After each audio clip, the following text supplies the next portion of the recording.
We use our education and experience to try and make sense of the world and our place within it.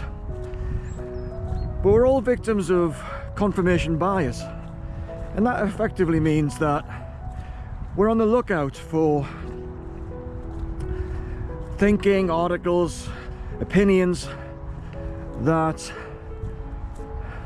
are in alignment with those that we believe we developed independently.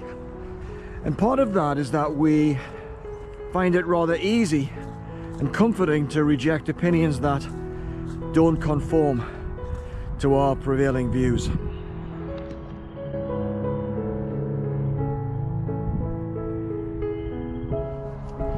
One of the problems of getting a professional education is that although it brings you knowledge, it also brings with it a lot of status and self-esteem issues. We begin to see ourselves as having a degree of superior understanding in whichever domain we work.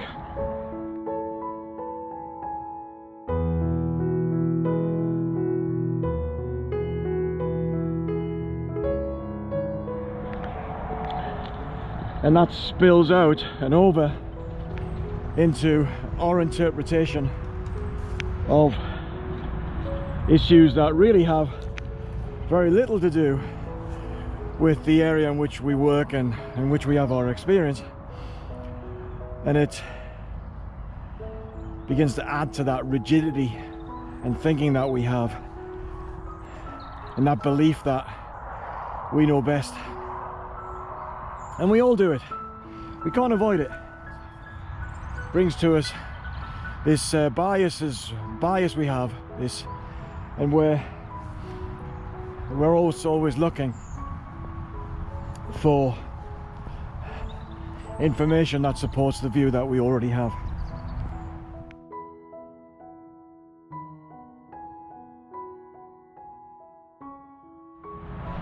So a couple of examples. If you're an engineer, you probably see the world as a never-ending series of problems that you are skilled in helping resolve. So you bring that rational, data-driven experience and you make the world a better place for people. If you're a teacher, you see the world's complexities in a way that you're thinking about, how can I translate that into a way that my students could understand it better? How can I reduce that complexity to some way of helping them advance their own learning?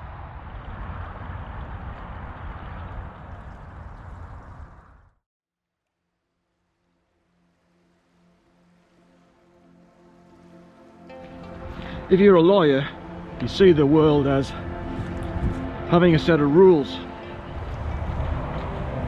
and your job is to interpret those rules on behalf of your clients. So you bring your knowledge of the details of those rules and your ability to reason and persuade, and what you're looking to do is to kind of play an advocate or a referee, depending on what your position within the law is. And if you're a politician, you see your job as helping set those rules, using debate and understanding of the needs of people in the community, and how you, in working with your colleagues on the same side and those in the opposition, can thrash out what is the most sensible way forward in any particular policy area. You know, as a salesperson, you might see the world as full of opportunities, and you bring your unique blend of skills and experience to try and help customers and clients solve their problems, but in a way that you and your organization can make a profit. And it's not unusual for sales professionals to see themselves as very competitive, keen to demonstrate that they can bring forward those skills in such a way that they can beat anybody else who's chasing the same opportunity. Now, as we go through life with these professions that we acquire on the back of whatever education we've undertaken during the years, we all look at the world in a slightly different way. And it's one of the reasons why, maybe it's the reason why, seemingly simple or well-known issues in the public sphere, when we think about politics, when we think about perhaps the coronavirus crisis that we're currently enduring, we kind of look at them in a different way and we process facts in a different way.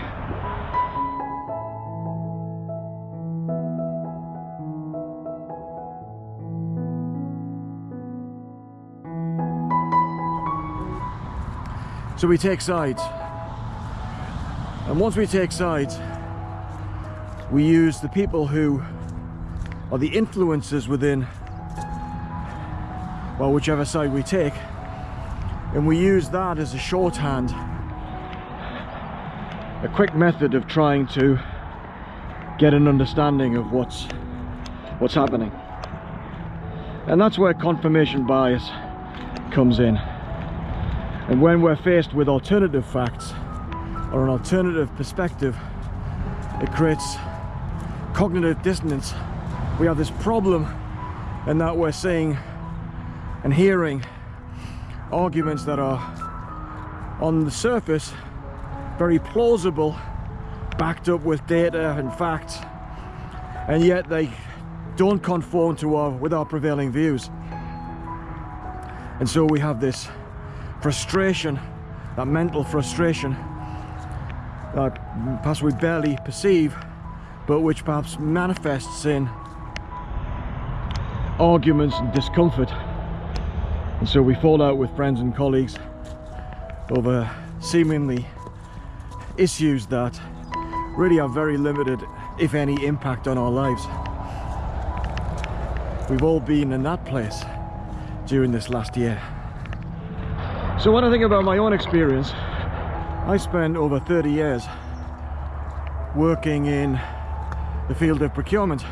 Now, most people don't know what that means, but it basically means that you're responsible for securing the best value for money on behalf of whichever organization you're working for. And you do that through finding the right suppliers and negotiating deals with them. So returning to the role of the salesperson, as a salesperson is always trying to persuade the buyer, which is what I used to do. They're trying to persuade them that their particular solution or their product or their service is superior to the others, and that choosing them would be a wise thing to do on the part of the buyer. Now, as a procurement person, you typically spend 5 days a week having conversations with those in sales who are trying to persuade you that you should go with them.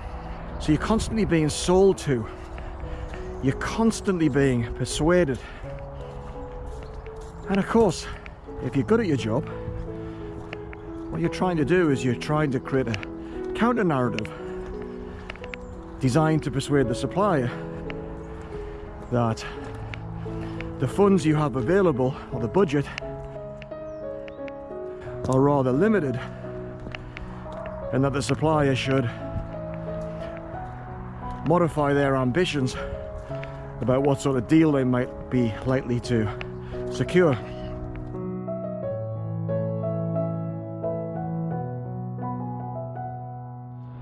Now, what that does if you're a professional buyer, it turns you into a professional skeptic. So you see, your world is full of engagement with people who are trying to persuade you to perhaps do something that's not necessarily in your best interest. And so what you do is you try and counter that and create that counter narrative in order to get something that's good for you and your organization. So one of the things about being a professional skeptic is that you really have to work quite hard to not become cynical, to be open to believing that not everyone is out to get you, not everyone is trying to do you over or to sell you a pup. People out there, most of them are just trying to share their ideas and opinions to try and be helpful, to help friends and colleagues understand the world perhaps a little better.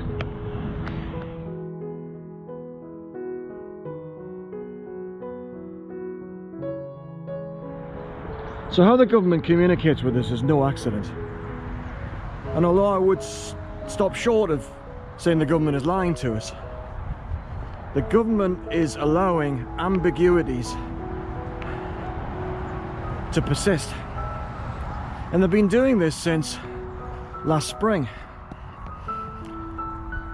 There are huge uncertainties for anyone who's prepared to do a little bit of digging. There are huge uncertainties with the efficacy and the accuracy of what they call the PCR test.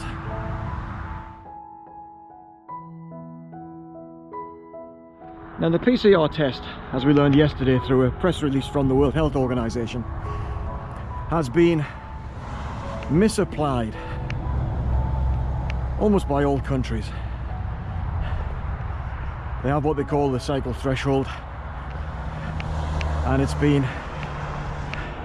where the signal for a virus is amplified in order to detect its presence.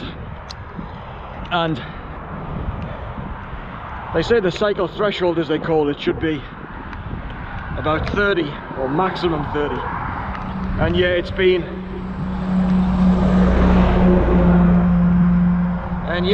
amplified, it's been used to a level of about 45 by most countries. And what that's done is that it's almost certainly inflated what they call the case numbers, the number of people who have virus in their system.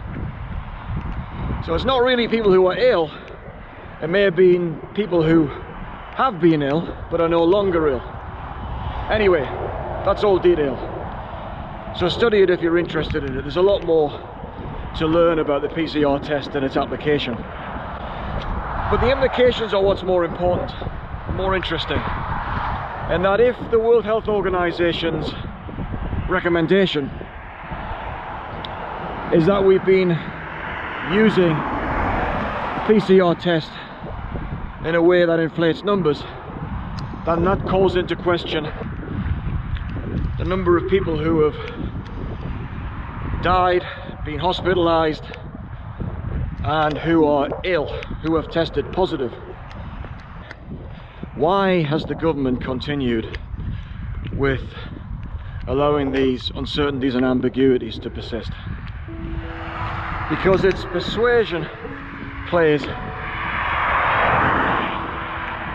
the methods it's used to persuade people to comply with the regulations associated with social distancing and mask wearing and lockdowns, they've been very, very effective.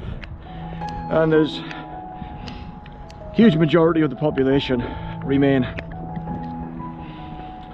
frightened into compliance. Now, I'm not suggesting that we shouldn't comply. When you look at how effective the government's communication and persuasion communications have been, you realize that there's a real significant operation going on here that's been, as I've said, very effective. People on the other side of the argument who perhaps are working from home and are quite happy about it Perhaps what's happened is that they don't want to give up their version of freedom.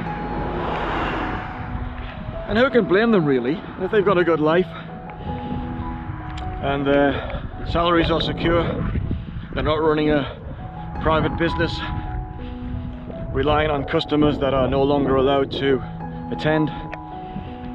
So why wouldn't you think, perhaps selfishly, that kind of I'm okay, I think the government is doing the right thing, and the wider concerns are not for me, or at least not right now.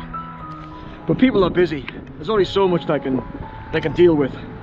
So perhaps the most realistic expectation we can have is that people hesitate a little bit more before judging others and saying their opinions are definitely wrong and I'm right. But for me, I'm going to hold on to this idea that official communications from a government or any institution or any professional in the communications and persuasion business